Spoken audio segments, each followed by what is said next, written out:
La yanhakumullahu 'anil ladzina lam yuqatilukum fid din wa lam yukhrijukum min diyarikum.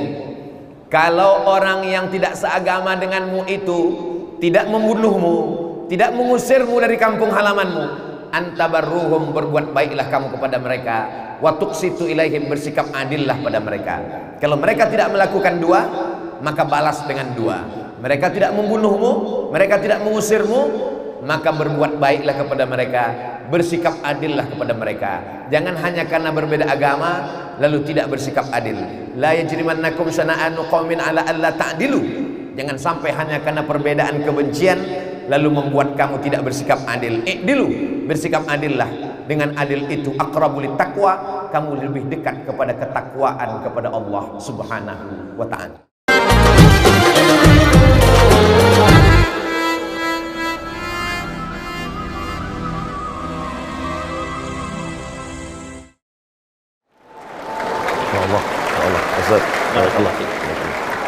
Ya. Alhamdulillah, selamat datang Ustaz. Ya. Biodata tak usah kita baca sendiri. Kita persilakan Profesor Abdul Somad. Bismillahirrahmanirrahim. Assalamualaikum warahmatullahi wabarakatuh.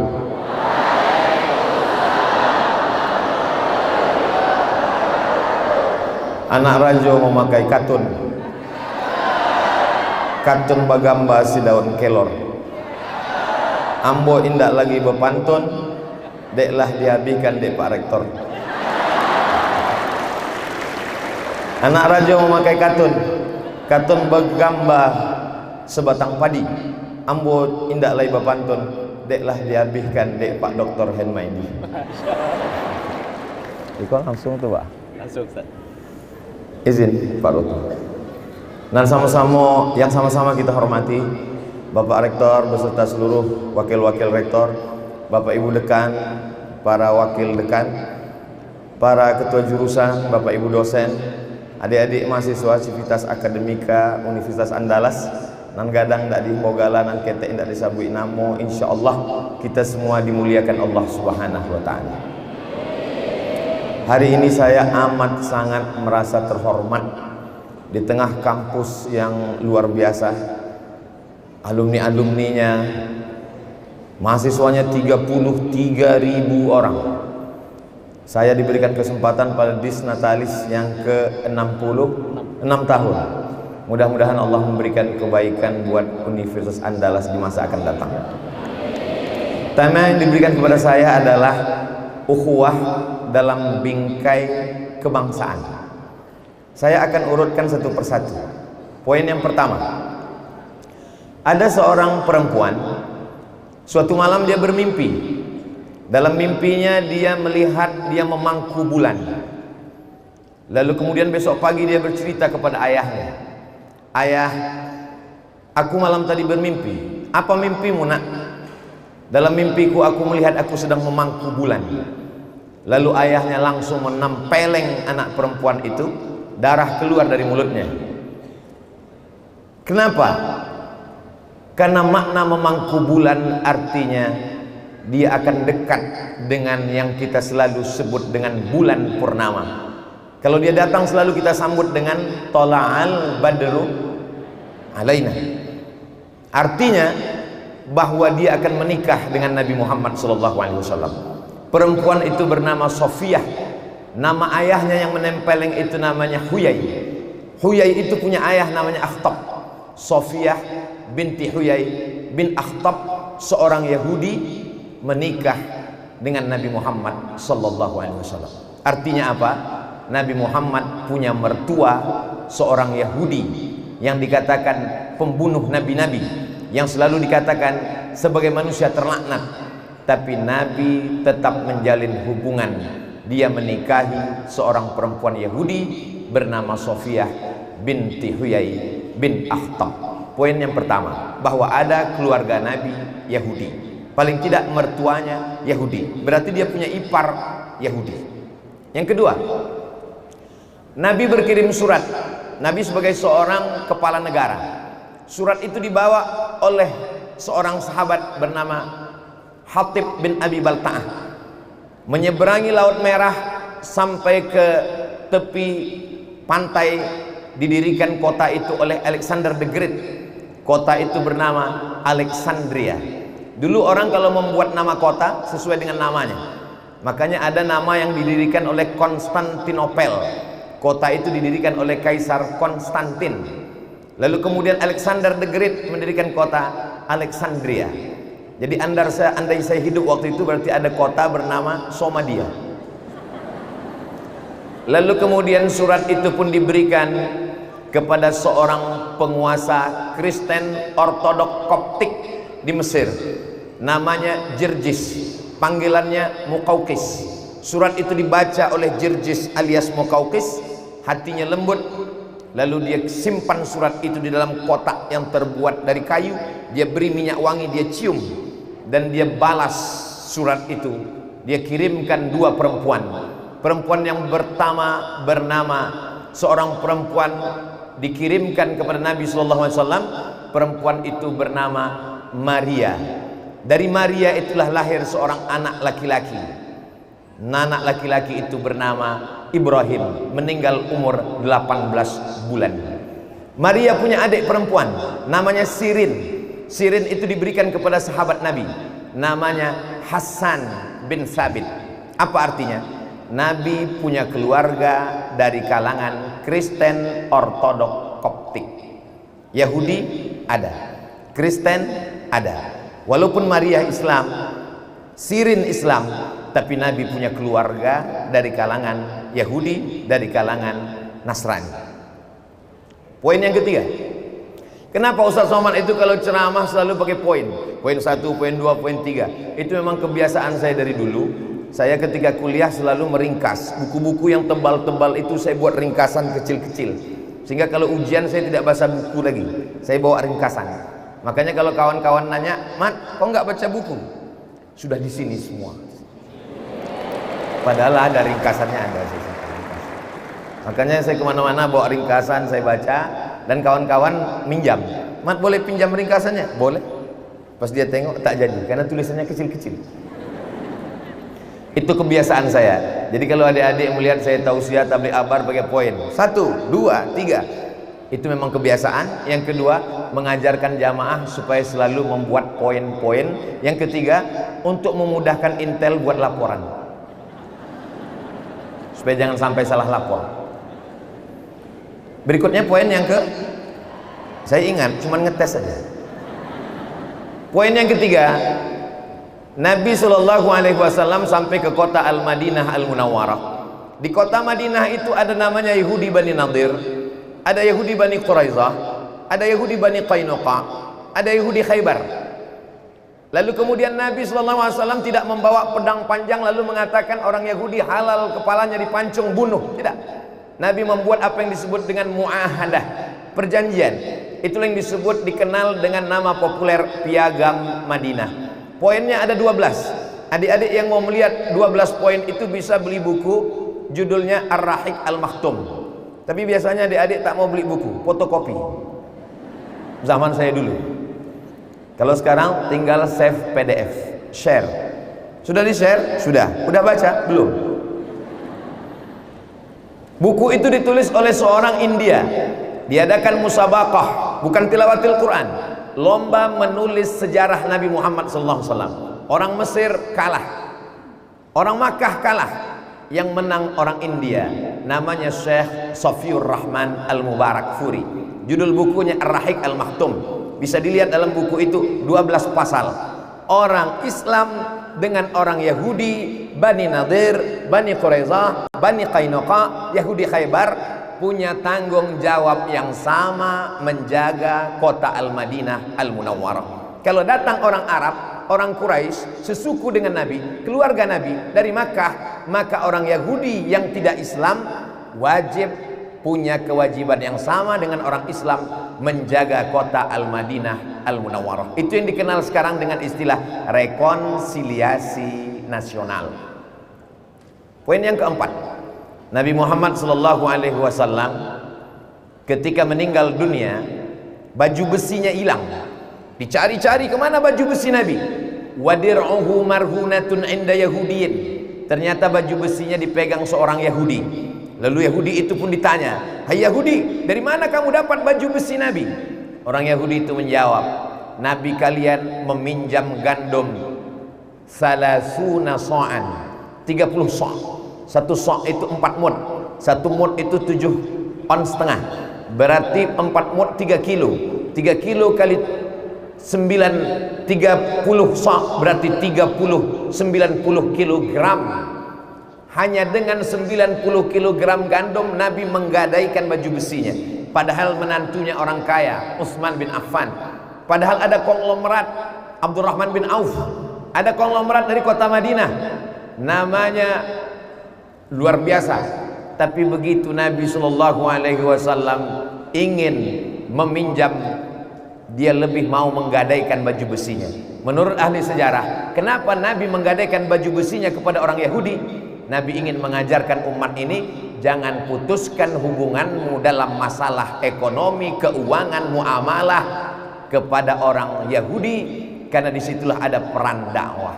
Jadi hari ini kita berjual beli, bertransaksi bersama orang berbeda agama sudah diajarkan Nabi Muhammad SAW. Poin yang kelima, Nabi mengirim pasukan. Apa kata Nabi pada pidatonya? Satajiduna rijalan fis sawami'. Nanti kalian akan bertemu dengan pendeta-pendeta di gereja. La ta'ridu lahum, jangan ganggu pendeta. La taqtulu sabiyan murdi'a, jangan bunuh anak kecil yang sedang menyusui. Wala syaikhan faniya, jangan bunuh orang tua renta. La tahdimu buyutan, jangan hancurkan rumah. La ta'qiranna nahlan, jangan cabut pohon korma. Ibu-ibu, bapak-bapak, adik-adik yang tidak bisa melihat saya secara jelas, ternyata di belakang ada yang lebih besar. Jangan cabut pohon korma, jangan hancurkan rumah. Aturan perang untuk tidak boleh membunuh wartawan dan medis itu baru ada setelah perjanjian United Nations PBB di Jenewa abad 20. Sebelum itu orang primitif kalau berperang hancurkan rumahnya, ratakan dengan tanah, bakar kebunnya, larikan anak gadisnya. Nabi Muhammad SAW, wa ma arsalnaka illa rahmatan lil ukhuwah, dalam bingkai wawasan kebangsaan. Begitu Nabi menghormati. Ada orang tua, ada pendeta, ada ibu menyusui, ada anak menyusu, ada pohon kurma, karena makanan pokok mereka ketika itu kurma. Maka tidak boleh menghancurkan. Jangan ganggu orang yang bukan menjadi objek perang. Berikutnya yang keenam. Ada seorang raja di Afrika bernama Jirjis Mukaukis mengirim madu. Madu itu disebut dengan asal banha. Asal banha itu sampai kepada Nabi, diminum oleh Nabi Muhammad SAW. Jadi kalau ada adik-adik punya teman yang tidak seakidah, tidak seagama, lalu adik-adik ada dikasih madu, takut untuk meminumnya, kasih ke saya, biar saya bawa pulang. Nabi diberikan kain panjang, karena ketika itu Makkah tidak punya produsen kain, tidak ada pabrik tekstil. Ketika itu yang maju peradabannya adalah Mesir. Mesir peradaban tua. Lalu kemudian mereka orang Mesir memberikan hadiah kain kepada Nabi. Nabi menerima kain itu. Disebutkan dalam kitab yang ditulis oleh Al-Hafiz Ibnu Hajar Al-Asqalani bahwa Nabi menerima kain dari Raja Mukaukis. Begitulah Nabi menerima hadiah, berinteraksi sosial. Poin yang ketujuh, apa kata Allah Subhanahu wa taala dalam Al-Qur'an? La yanhaakumullahu 'anil ladzina lam yuqatilukum fid din wa lam yukhrijukum min diyarikum. Kalau orang yang tidak seagama denganmu itu tidak membunuhmu, tidak mengusirmu dari kampung halamanmu, antabarruhum, berbuat baiklah kamu kepada mereka, wa tuqsitu ilaihim, bersikap adillah pada mereka. Kalau mereka tidak melakukan dua, maka balas dengan dua. Mereka tidak membunuhmu, mereka tidak mengusirmu, maka berbuat baiklah kepada mereka, bersikap adillah kepada mereka. Jangan hanya karena berbeda agama lalu tidak bersikap adil. La yajrimannakum syana'anu qaumin ala alla ta'dilu. Jangan sampai hanya karena perbedaan kebencian lalu membuat kamu tidak bersikap adil. I'dilu, bersikap adillah. Dengan adil itu aqrabul taqwa, kamu lebih dekat kepada ketakwaan kepada Allah Subhanahu wa taala. Poin yang ke-8. Ada seorang perempuan namanya Asma, pakai alif. Asma, kalau tidak pakai alif, Asma sesaango. Mohon maaf Bu Asma, jangan tersebut. Asma ini masuk Islam, ibunya non muslim, tak Islam. Lalu kemudian ibunya datang. Ternyata perbedaan agama tidak menghalangi kerinduan seorang anak. Seorang ibu rindu kepada anaknya. Datanglah ibunya dari kota Makkah Al-Mukarramah menuju Al-Madinah Al-Munawwarah. Sampai di Madinah anaknya takut berjumpa. Adik-adik sekalian, suara saya jelas? Alhamdulillah. Soalnya gedung kita besar bergema. Pengalaman saya tausiah di tempat yang bergema, suara itu kadang tak jelas. Selesai tausiah, ditanya sama dosen nanti, apa yang disampaikan Ustaz Somad kemarin? Tolong yang saya sampaikan ini diingat-ingat, karena kabarnya nanti akan masuk UAS, ujian akhir semester. Saya paham adik-adik, saya juga tidak bawain fokus, tidak ada tulisan. Dan kami bingung juga mau nulisnya Pak Ustaz. Tidak usah bingung, karena tausiah kuliah umum kita ini direkam, itu kameranya menyala hidup, dan nanti akan diupload di channel Ustadz Abdul Somad Official. Subscribe, like, share, and comment.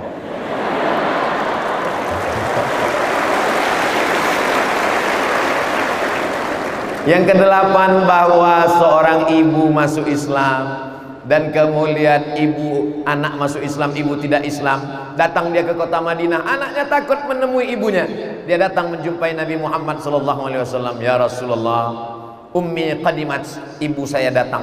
Wahya radhibatun, dia sangat ingin jumpa dengan saya. Apa kata Nabi SAW? Afa asiluha, boleh saya menyambung silaturahim dengan ibu saya yang tak Islam ini? Kata Nabi, siliha, sambung silaturahimmu dengan dia. Apa utiha, boleh saya memberikan makanan kepada dia? Kata Nabi, i'tiha, berikanlah hadiah makanan kepada dia. Berdasarkan hadis ini, Mufti Al-Azhar Mesir bernama Syekh Atiyah Saqar berfatwa dalam kitab Fatwa Al-Azhar, boleh memberikan daging kurban kepada non muslim, dengan syarat kurbannya kurban sunnah. Kurban wajib tak boleh. Apa beda kurban sunat dengan kurban wajib? Kurban wajib itu kurban nazar. Ambo banazar, kalau anak ambo lulus PNS, ambo berkurban tahun ini. Kalau tidak lulus sampai mati, ambo tidak berkurban. Nah, itu namanya kurban wajib, tak boleh. Kurban wajib hanya boleh untuk fakir miskin muslim saja. Tapi kalau kurban sunat, maka di komplek tempat tinggal kita ada tetangga non muslim, kita berikan. Begitu ajaran Nabi Muhammad SAW.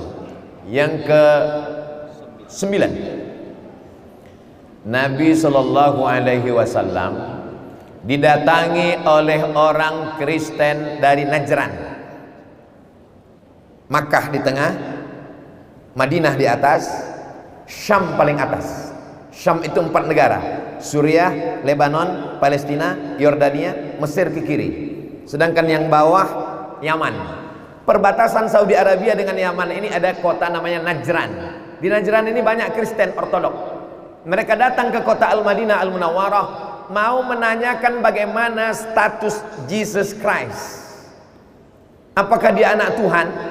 Mereka disambut oleh Nabi Muhammad SAW di kota Al-Madinah Al-Munawwarah. Mereka tidak disambut dengan pedang. Turunlah satu ayat yang bercerita tentang seorang laki-laki. Laki-laki itu bernama Imran. Imran itu punya istri namanya Hannah. Lama tidak punya anak. Akhirnya Hannah dan Imran setelah bernazar punya anak. Anak perempuan itu diberi nama Maryam. Maryam itu punya anak laki-laki diberi nama Isa. Imran, istrinya Hannah, punya anak Maryam. Maryam punya anak bernama Isa. Dan Isa dirawat oleh seorang laki-laki bernama Zakaria. Zakaria punya istri namanya Elizabeth. Elizabeth dengan Zakaria punya anak laki-laki. Itulah dia Yahya. Keluarga kecil ini disebut dengan Ali Imran.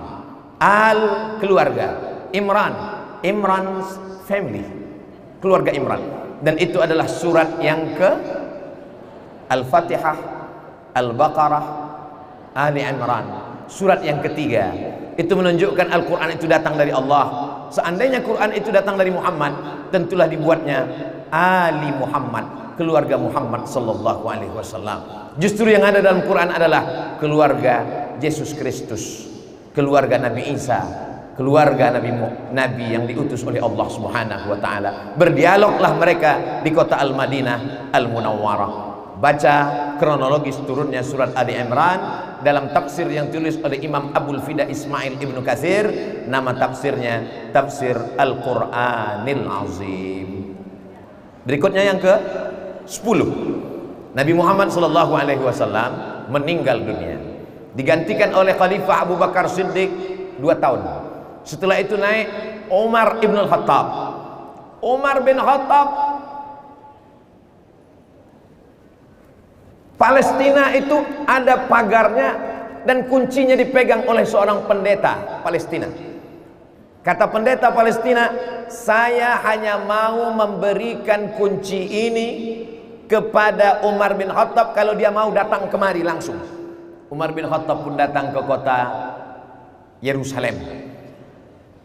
Bayangan si pendeta, Umar bin Khattab ini akan datang dengan kereta kencana, dengan pasukan bala tentara. Karena Umar bin Khattab namanya hebat sekali, luar biasa.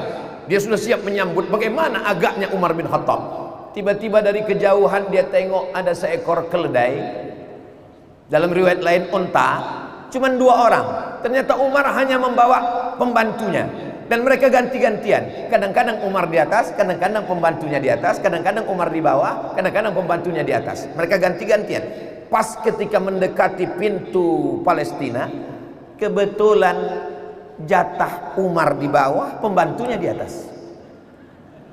Begitu mau sampai ke pintu, pendetanya bertanya, yang Umar yang mana? Ternyata kehebatan orang itu bukan terletak pada pakaiannya, bukan pada kendaraannya, tapi pada karisma kepemimpinannya. Itulah yang membuat saya tadi waktu pertama sampai ke UNAN ini bingung, yang rektor ini yang mana? Karena pakaiannya semuanya sama. Adapun Ustaz Abdul Somad, kenapa dia mesti pakai sorban, mesti pakai kain? Ini pengalaman dulu saya datang kemana-mana tidak pakai, awal-awal pulang pakai baju koko biasa saja. Itu begitu sampai di masjid ditanya orang, ustadznya mana? Di pengalaman pahit itu terus diingat sampai sekarang. Lalu kemudian Umar bin Khattab datang. Di Palestina ada satu gereja yang besar yang diyakini tempat lahirnya Isa. Lalu kemudian pendeta ini mengatakan, sholatlah kamu di dalam gereja ini. Lalu Umar bin Khattab minta izin. Umar bin Khattab sholat di depan, bukan di dalam. Apa hikmahnya? Sekarang orang baru tahu. Ternyata di depan gereja Al-Qiyamah itu sekarang berdiri masjid besar bernama Masjid Umar bin Khattab berhadap-hadapan. Mungkin itulah yang menginspirasi Presiden Soekarno sehingga mendirikan Masjid Istiqlal berhadap-hadapan dengan katedral. Sehingga siapapun yang mau mempolarisasi, memecah belah kita, dia pasti akan gagal. Dengan siapa? Dengan orang yang paham. Yang sulit itu kalau kita bertemu dengan orang gagal paham, apalagi memang makannya dari gagal paham. Dia kalau paham dia tak makan.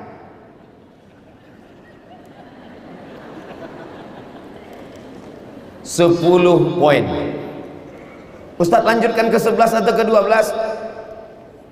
Saya diberi waktu sampai jam 12 karena kita masuk waktu zuhur dan memang sesuai dengan kode etik saya 600 ml. Walaupun nampaknya botol di UNAN ini kecil-kecil. Memangnya ketek tapi tigo. Jadi kalau bercerita tentang ukhuwah dalam wawasan kebangsaan, Masya Allah, tabarakallah, tidak ada. Bingung orang-orang di dunia ini untuk mengatur bagaimana berbeda agama. Dalam Islam sudah jelas, wala ana abidum ma'abattum wala antum abiduna ma'abud lakum dinukum. Kalau dalam masalah hubungan sosial, kita lanjutkan yang ke-11. Yang ke-11 ada menantu Nabi, suami Fatimah, namanya Sayyidina Ali. Ali bekerja menimba air, mengambil upah menimba air di kota Al-Madinah Al-Munawwarah. Ketika itu dalam keadaan sulit, susah dan genting. Lalu kemudian sahabat melapor ke Nabi, "Ya Rasulullah, Sayyidina Ali kerja di rumah orang Yahudi menimba air." Nabi membolehkan selama tidak terkait dengan agama. Menimba air tak ada urusan dengan keyakinan. Jadi adik-adik alumni dari UNAN, kabarnya 30% itu adalah dalam bidang kesehatan. Jadi kalau kita dalam bidang kesehatan mengobati orang, orang sudah mau mati, lalu kita tanya, agamanya apa? Ya matinya langsung. Menolong. Nabi SAW membolehkan Sayyidina Ali mengambil upah menimba air di rumah orang Yahudi karena tidak terkait dengan akidah. Jadi masalah toleransi ini, sekarang di tengah bangsa kita ini ada orang yang tak dapat membedakan mana toleransi, mana telur asin. Dalam masalah hubungan sosial silakan, tapi kalau sudah dalam masalah koridor yang bernama ritual ibadah, maka itu domennya intern kita. Dan dari dulu kita sudah terbiasa dengan itu. Untuk wilayah-wilayah yang penduduknya 50-50 antara muslim dengan tak Islam, seperti di Sumatera Utara misalnya, satu suku sama-sama saudara kita dari suku Batak, itu mereka sudah belum ada pernah konflik antara sesama Batak Islam dengan Batak tak Islam. Kenapa? Karena ada yang lebih kuat, persaudaraan, satu marga, satu keluarga, satu suku, satu. Kalau sudah sama-sama ikatannya luar biasa. Jadi kalau menikah bagaimana? Ketika acara pernikahan di tempat saudara kita yang tak Islam, itu biasanya dibuat dua tempat makan. Satu khusus kemah untuk makanan muslim, ada yang tak Islam. Kita sudah tahu itu dari dulu. Makanya ketika kita datang bertamu makan, ya kita makan di tempatnya aja. Oh muslim, kita makan sini. Yang pula singgah ke sini. Siko, enggak siko semantas ketek. Enggak, itu haram, enggak kuahnya saya ketek. Enggak bisa. Masalah pernikahan tidak.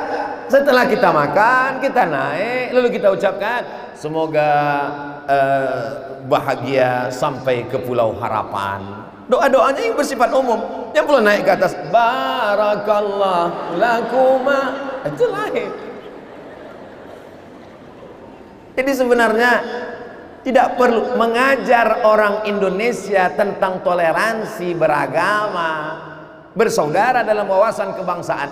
Itu sama dengan maja itik beranang.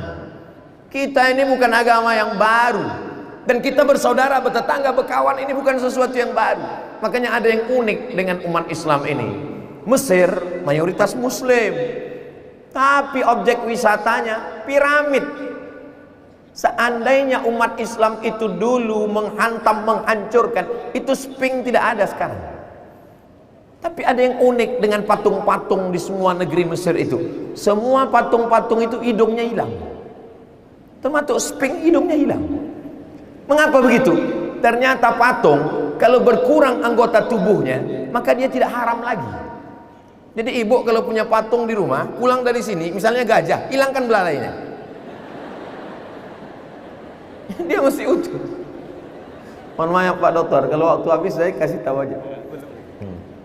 Maksud amba bagi tahu itu bahan ambulah mulai habis menipi kok. Begitulah Nabi SAW mengajarkan. Indonesia muslim terbesar di dunia, tapi objek wisatanya Candi Borobudur, Candi Prambanan. Kalaulah dulu Wali Songo, ulama-ulama itu mengajarkan hancurkan, ratakan dengan tanah, tidak ada itu. Riau mayoritas muslim, objek wisatanya Candi Muara Takus. Jambi mayoritas muslim, objek wisatanya Muaro Jambi, candi lagi. Melayu adalah Islam. Melayu tanpa Islam hilang me-nya, tinggal layunya. Minangkabau Islam. Minangkabau tanpa Islam hilang Minangnya, tinggal enggak mau namanya cek.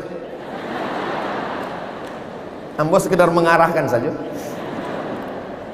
Yang ke-12, suatu ketika Nabi SAW musafir dalam perjalanan panjang, dia lihat ada seorang sahabat mengambil obor, lalu dia bakar sarang semut. Dibakarnya sarang semut. Datang Nabi, berang Nabi. Akhirnya Nabi, la yu'adzibu bin nar illa rabbun nar.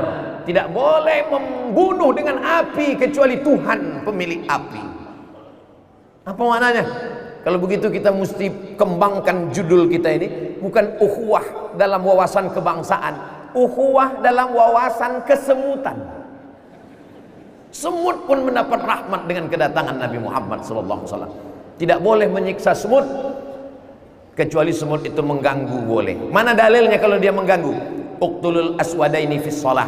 Bunuhlah dua yang hitam walaupun engkau sedang sholat. Allahu Akbar. Nampak kala jengking, bunuh. Jadi dia kalau menggigit awak. Inilah dalil bahwa orang sholat itu buka mata. Sekarang banyak anak-anak muda sholat tutup mata. Allah. Iya kalau sholatnya di masjid. Kalau di hutan datang anaconda, buka mata lain suara. Marok bukan. Jadi Islam ini boleh membunuh, tapi membunuh tidak menyiksa. Idza qataltum fa ahsinul qitlah. Kalau kamu membunuh, bunuh dengan baik. Sekali pukul mati. Idza dzabhtum fa ahsinuz dzabha. Kalau menyembelih, sembelih dengan baik. Apa makna membunuh dengan baik?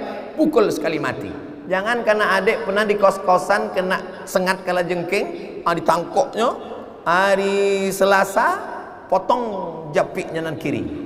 Hari Rabu potong nan kanan. Hari Kamis potong nan belakang. Cek kala jengking. Untuk apa lagi aku hidup, guys? Apalah maknanya hidup menderita?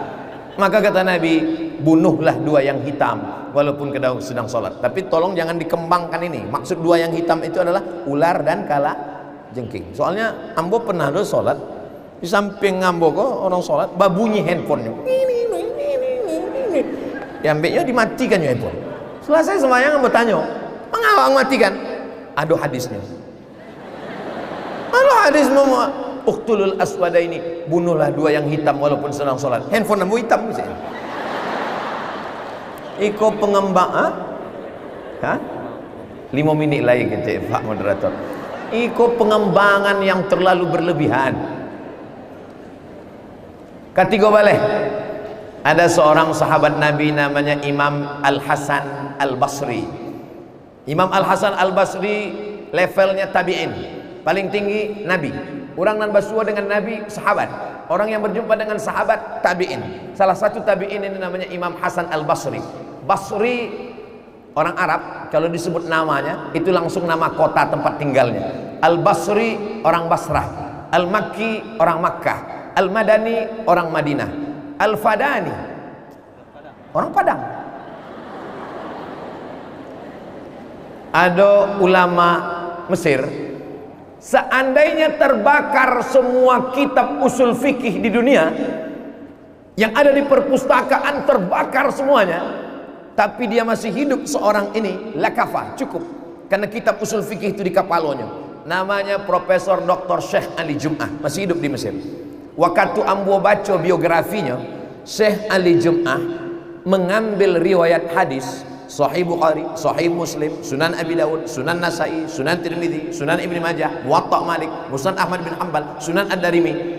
Syekh Ali Jum'ah mengambil hadis dari Syekh Muhammad Yasin bin Isa Al-Fadani, musnidud dunia, ahli sanad di dunia, berasal dari Padang, generasi keempat, lahir dan besar di kota Makkah Al-Mukarramah. Jabatan terakhir sebagai rektor Darul Ulum, meninggal tahun 1990. Bangga enggak jadi orang Padang? Syekh Ahmad Al-Khatib Al-Minkabawi, meninggal tahun 1916, Imam Masjidil Haram. Dulu orang Nusantara kalau datang ke Makkah mendongakkan kepala. Kenapa? Al-Fadani, ahli hadis, Al-Minkabawi, Imam Masjidil Haram. Waktu ambo jadi mahasiswa, pai haji, umrah, naik taksi. Ditanya dek supir taksi, Indonesia? La, aina Thailandi. Mangga Ustaz tidak mengaku waktu ditanyanya Indonesia? Sebab beko kalau awak mengaku Indonesia, merah talingu awak. Beko kalau awak ngaku Indonesia, ayo Indonesia. Siti Rama murah. Jadi kalau dicari ado dosa Ustaz Abdul Somad tuh, ado sakete mengaku orang Thailand. Tapi ada zona heran, Thailand kok hitam? Iya, ampunan di pasisinya. Saudara yang dimuliakan Allah Subhanahu wa taala, panjang cerita kita, waktu tak memungkinkan. Insya Allah jangan kemana-mana, kita akan lanjutkan 3 tahun lagi. Amba kembalikan ke moderator. Terima kasih Bu ya. Assalamualaikum warahmatullahi wabarakatuh.